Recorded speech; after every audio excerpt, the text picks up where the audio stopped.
Hello, Michelle. Hello, Steve. This is Jeff, the garage guy. I just spent a good part of today designing your garage. Do appreciate your patience. It's been very, very busy for me lately. What I want to do is show you what your garage could be if you wanted to put about $12,000 into your garage. Absolutely not offended if you don't. I know you didn't call me up to come quote you a job quite so expensive, but I couldn't help myself to just kind of design this thing the way, to give it everything it could be. And there's probably plenty of ways to save money and you'd still have an incredible garage.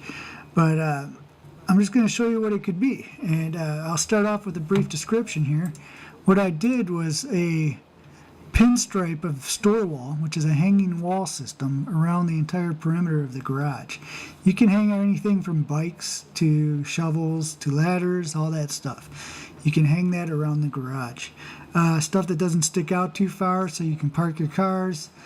We don't really need to put too many cabinets here because I hope I got the storage covered on the back wall. So let's take a look at that.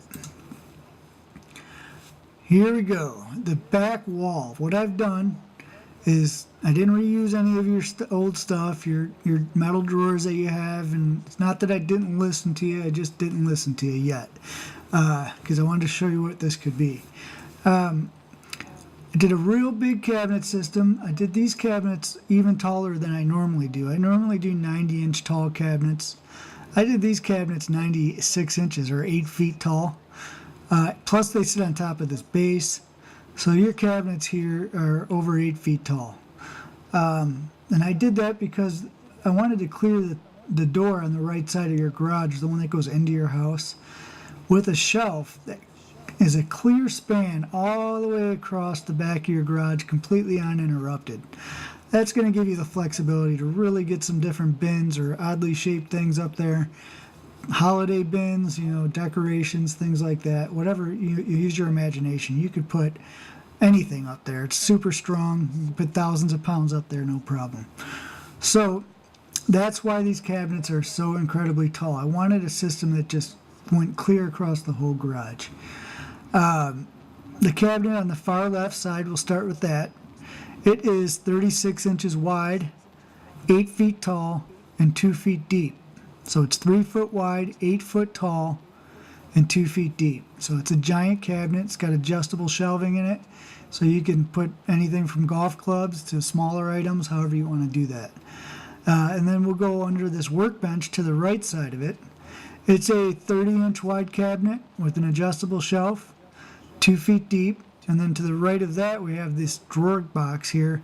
Now, I don't know if you remember me showing you the drawers, but the drawers have the removable dividers in them. They're the nicest drawers you'll have in your house. You'll love these drawers.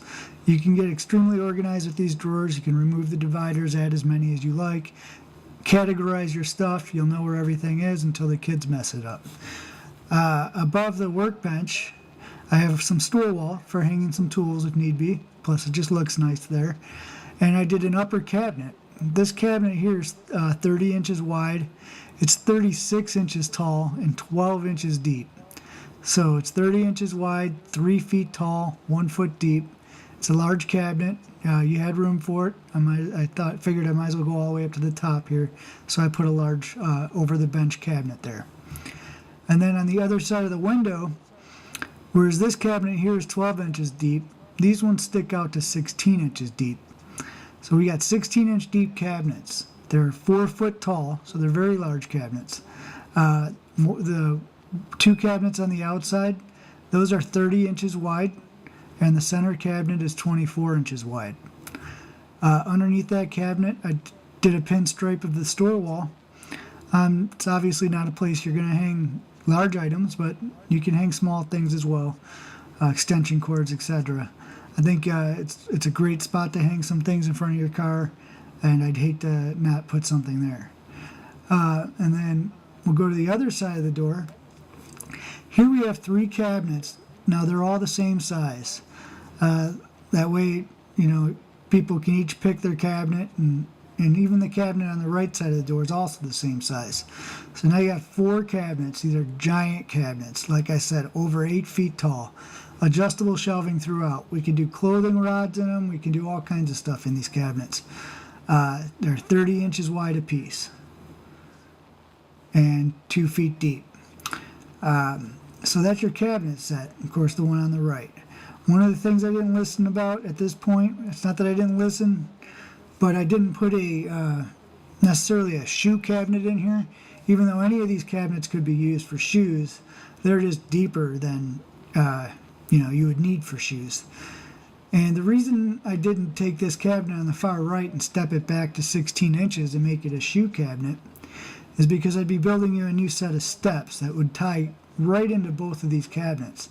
So basically the steps would go from cabinet to cabinet, and if this cabinet wasn't as deep, the step would stick out a little further and it wouldn't be quite the same gorgeous, well-engineered, well-thought-out plan.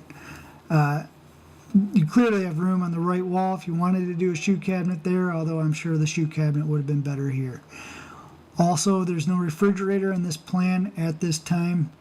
I wasn't sure exactly which direction you were going with that based on my notes. Something in my head told me you were thinking about putting it downstairs. If I'm wrong, just let me know. And there might be room on the right wall for that as well if you chose to do that. Hopefully I mentioned the shelf going across the top. Oh, the raised deck floor. I did a real nice raised deck floor. Over there at Robin's house, you saw that floor, I'm sure. That's a great floor. It prices out, a few $1,000s, so you could definitely reduce the cost of your garage by not doing the floor. But it keeps your garage clean for a long time, so you won't be tracking dirt in your house.